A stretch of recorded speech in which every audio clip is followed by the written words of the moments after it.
A arte do fim dos anos 60, que surge um pouco ao mesmo tempo em Inglaterra, nos Estados Unidos e na Itália, fundamentalmente, e podia-se dizer em parte na Alemanha com Beuys, encontra em Alberto um protagonista absolutamente contemporâneo. Portanto, ele não é um dos que segue, é um dos que funda. Eu não estive em Veneza quando ele esteve na representação portuguesa, nos 70 e picos, 76, 77, por aí, e ele contou-me que o Joseph Beuys tinha entrado no pavilhão português, tinha visto as peças dele e tinha ido felicitá-lo. Ou seja, reconheceu um par imediatamente. Um aspecto que me pareceu muito importante desde o início, quando o conheci, era a sua ligação também com a casa, com o sítio, com o lugar. E ele, tanto quanto sei, nunca saiu, não é nunca saiu, mas viveu praticamente no seu sítio de infância, a sua relação com aquelas aldeias daquela zona, aquela cidade. E tanto quanto sei, a própria ateliê dele foi construído a partir da casa do pai. E para mim sempre foi uma nota muito forte, perceber que havia um artista com raízes muito fortes de uma determinada paisagem, esse encontro, ou esse permanente encontro do artista já em adulto com um espaço que é o seu, onde estão as suas raízes, onde estão as suas memórias, sem fazer um trabalho revivalista de memória, não é isso que se trata. A relação dele com o lugar é mesmo telúrica, não é? Muito enraizado. Isso parece muito interessante, ou seja, não é um artista nómada. A Dulce convidou o Alberto para ir fazer lá uma exposição. E o Alberto, nessa altura, era escultor. Apesar que foi, para mim, o Alberto Carneiro foi o primeiro artista land art, que é uma fase da arte contemporânea. A arte contemporânea ia buscar elementos naturais da terra para fazer a arte. A Dulce Manhã, quando eu entrei para trabalhar, diz: "Homem da Graça, despache-se, está aí a chegar a escultura do Alberto Carneiro." Isto foi um espetáculo. Vai, chega ao meio da galeria, pega a pedra, já está. E depois, o que é que tinha a pedra? Ele olha para a Dulce e disse: "Há um ano que eu trabalho nesta pedra. Faço um buraquinho todos os dias." E então a pedra tinha um furo no meio. Aquilo era o símbolo do universo. Uma frase já bastante comum, que o Alberto Carneiro trouxe a natureza para a arte, né? Transportou a natureza para a arte. E é completamente verdade. Ele terá sido talvez o primeiro, ou dos primeiros, a trazer a natureza para o espaço artístico, para os museus, para as galerias, e isolando elementos da natureza, isolando-os mesmo, e apresentando-os na sua essência, na sua redução, como uma demonstração de uma beleza que não podemos ignorar. E o Alberto Carneiro dizia que só conseguia ver uma escultura se a tocasse. Não é? Aquela ideia do tato. Como eu fazia exercícios com os alunos, que era preciso lamber uma pedra, cheirar uma pedra, pegar-lhe o peso, para perceber uma escultura tinha que ter esse lado tátil. E eu dizia que não se pode tocar nas esculturas, as esculturas não só para ver, tocar com os olhos. E foi muito curioso porque eram de facto duas posições completamente antagónicas e os alunos iam olhando para o input e tirando as suas notas, foi um momento muito curioso. O Alberto Carneiro é uma das principais figuras da performance em Portugal. Não é? Curiosamente, nunca fez nenhuma performance assistida por alguém, a não ser por quem tirou as fotografias. E isto porque a metaforização da ideia de contacto com o mundo, recriada dentro do espaço expositivo, era fundamental para o Alberto. Isto é, o Alberto, as peças que fez na natureza, elas eram visíveis através de uma mediação fotográfica dentro do universo da galeria e trabalhadas enquanto composição. A obra do Alberto Carneiro funciona como um registro material de uma relação. ou é o registro de uma experiência de um corpo vivente, que é o nosso corpo, com os materiais da natureza e da paisagem, com o mundo, na verdade. Há aqui questões de caráter quase ontológico, de como é que nós, enquanto indivíduos, estamos perante o mundo e no mundo, e o que é que somos no mundo e com o mundo. E nesse sentido, as obras em si mesmas, mesmo aquelas de caráter escultórico mais convencional, digamos assim, são registros dessa relação, são como índices, são como marcas e como provas dessa mesma relação. Os artistas, para mim, mais interessantes são, de facto, os artistas que, na sua prática, têm uma multidisciplinaridade de atividades, ou seja, interessa muito os artistas que são simultaneamente artistas, são curadores, escrevem, são professores,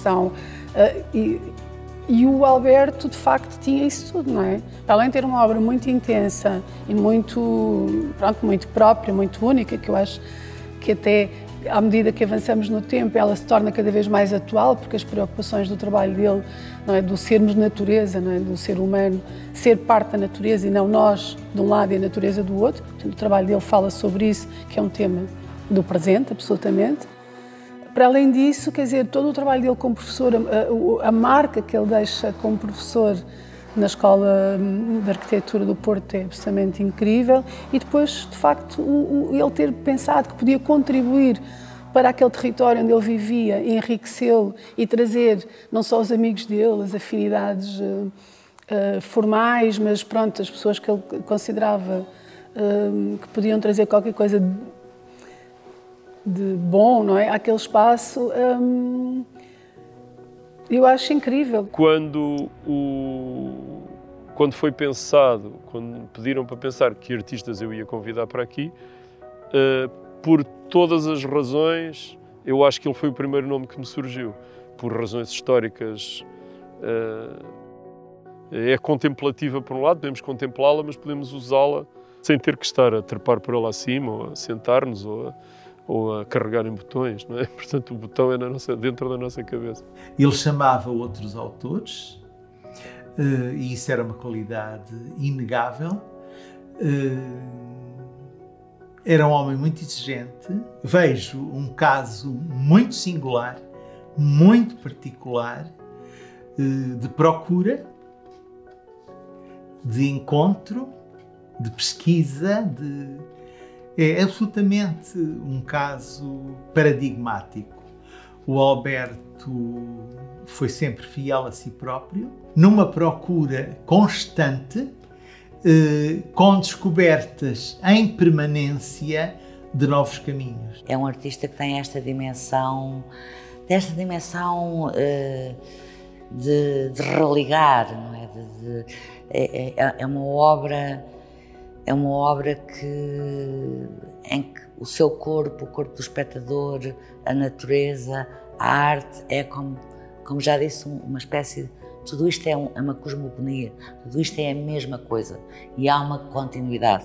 E isso tem a ver também com uma atenção que o Alberto Carneiro sempre teve, nomeadamente às filosofias orientais, ao hinduísmo, ao taoísmo, e portanto é esta ideia de um universo não cartesiano em que a razão e a emoção estão separados, em que o corpo é uma coisa e a mente é outra. Não, é de facto um universo redondo, inclusivo, e em que o corpo é tudo isto, é o primeiro receptáculo e é uma continuidade da natureza, e a arte a segunda natureza do homem.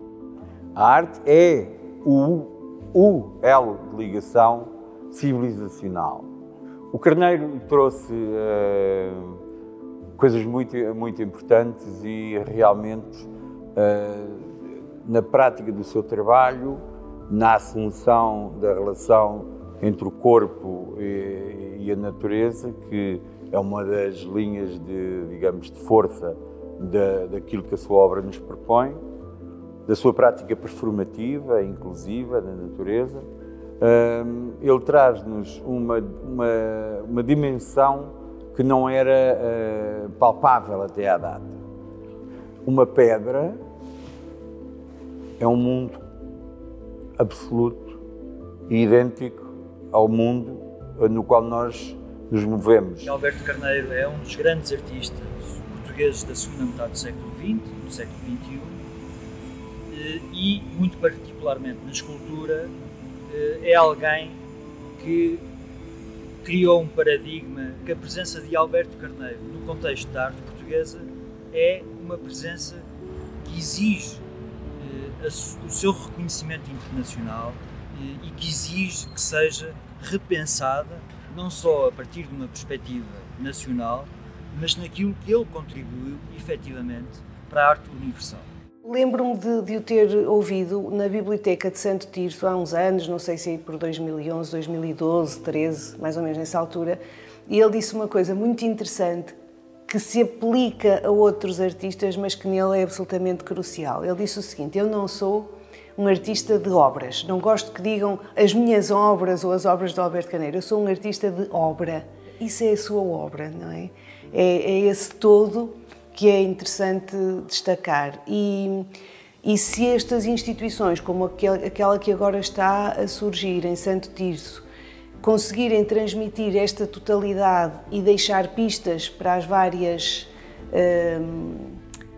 propostas, não é, que ele fez, umas ligadas, lá está, ao ambiente, à nossa relação na Terra, à nossa posição, ao nosso lugar no mundo também, isso é fundamental. Este é um projeto de uma longa maturação e, na minha perspectiva, de especial importância para Santo Tirso. Este centro tem como missão fundamental preservar a obra do Alberto Carneiro, valorizar e divulgar a obra. E isso passa por um conjunto de trabalhos no qual a investigação desempenha um papel crucial. Também de especial importância é fazer chegar esse conhecimento à comunidade. Há uma área particularmente importante que se prende, digamos, com a dimensão que, em 1973, com a publicação do Manifesto para uma Arte Ecológica, no qual foi vanguardista, promotor e foi, digamos, pioneiro nessa abordagem.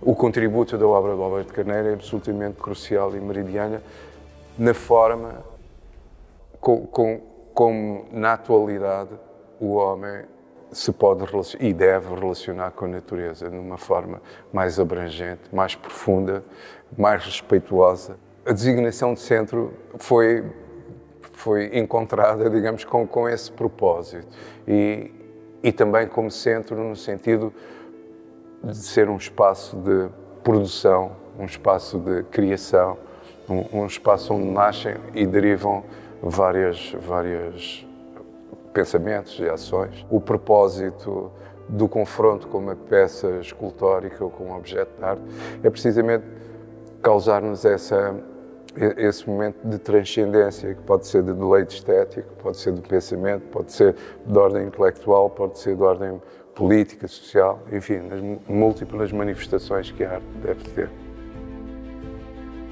Viajar para mim é conhecer, isto é indagar, é procurar, é encontrar, é reconhecer, é ser subvertido, inclusivamente, por esse processo de encontro, por essa magia de encontro com as coisas novas.